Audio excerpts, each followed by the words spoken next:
Dans le discours du président, il y a certains aspects de son discours qui relèvent des problématiques effectivement existantes. Il y a beaucoup d'intellectuels qui ont été formés par le Burundi qui aujourd'hui sont en train de contribuer dans le développement d'autres pays. Mais pour un chef d'État, il ne suffit pas de constater, il ne suffit pas de se lamenter, il ne suffit pas de se focaliser sur les conséquences, mais il faut plutôt s'attaquer aux racines, aux causes de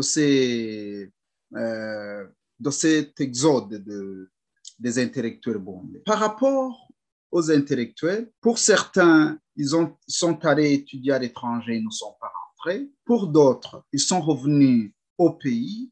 Pour ceux qui n'ont pas voulu s'impliquer dans la politique ou dans le parti ou être membre du parti au pouvoir, nombreux sont ceux qui se sont sentis marginalisés. Il y a quelqu'un qui est là, qui a une ancienneté dans le service de plusieurs années. Quelques temps après plusieurs dizaines d'années, après avoir accueilli un stagiaire membre zélé du parti au pouvoir, ce stagiaire devient chef de service, malmène les gens sous ses ordres. Cela pousse à des frustrations, d'autant plus que, contrairement à ce qui avait été convenu à Arusha et qui est contenu dans une loi qui différencie les postes politiques des postes techniques, tout est politisé, l'administration est politisée, et certains se sentent un peu comme des citoyens de seconde zone. La gabégie qui se met dedans, le clientélisme, des gens qui sont autour du pouvoir phagocytent carrément le bon fonctionnement de l'administration, et nombreux parmi ces intellectuels préféraient aller chercher là où ils pourraient mieux vivre plutôt que dans le pays. Pour des gens qui sont des opérateurs privés, vous savez mieux que moi qu'il est très difficile, voire impossible, de gagner un marché lorsqu'il s'agit d'une compétition pour gagner un marché.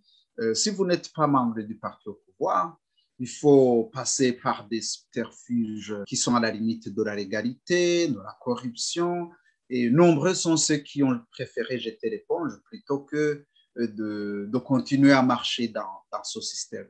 Pour donc un chef d'État, il devrait rétablir les conditions qui permettent à ces intellectuels burundais de se sentir d'abord sécurisés physiquement, tout en considérant que l'environnement socio-économique garantit de bonnes conditions de travail. C'est ça le rôle du chef de l'État.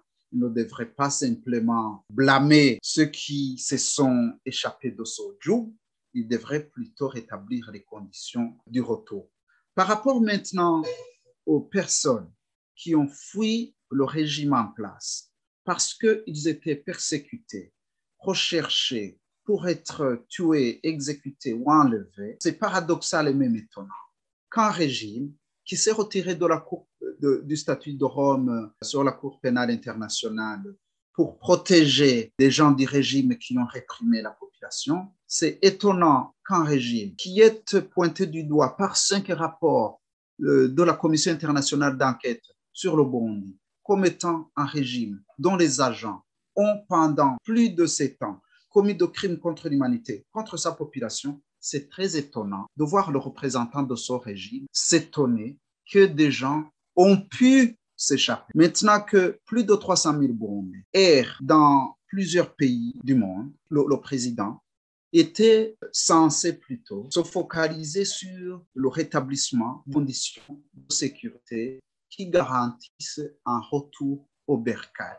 Quant à l'octroi de la protection internationale, ça obéit, donc pour obtenir un statut de réfugié, les pays qui accordent ces statuts se conforment à la Convention internationale de 1951 sur le statut des réfugiés, une convention qui dégage des conditions objectives sur base desquelles la protection internationale est octroyée.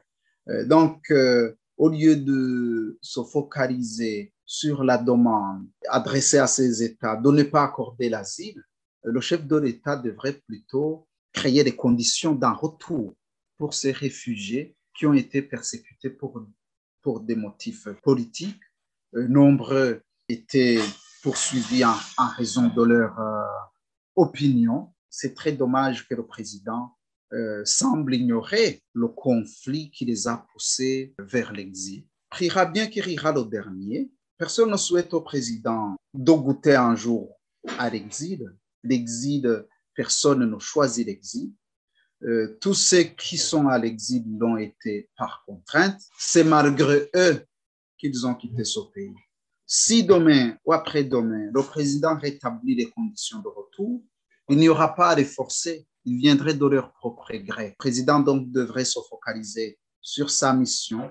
Il devrait œuvrer pour tous les Burundais afin de créer des conditions de retour plutôt que de fustiger ces réfugiés qui ont sauvé leur peau, comme quoi ce sont des fauteurs de troubles, oubliant que des fauteurs de troubles ont été identifiés par des enquêtes indépendantes dont le pouvoir ne veut pas tout simplement voir ou ignore le contenu. Donc, la balle est dans son camp. Plutôt que de se lamenter, il devrait se focaliser sur la recherche des solutions.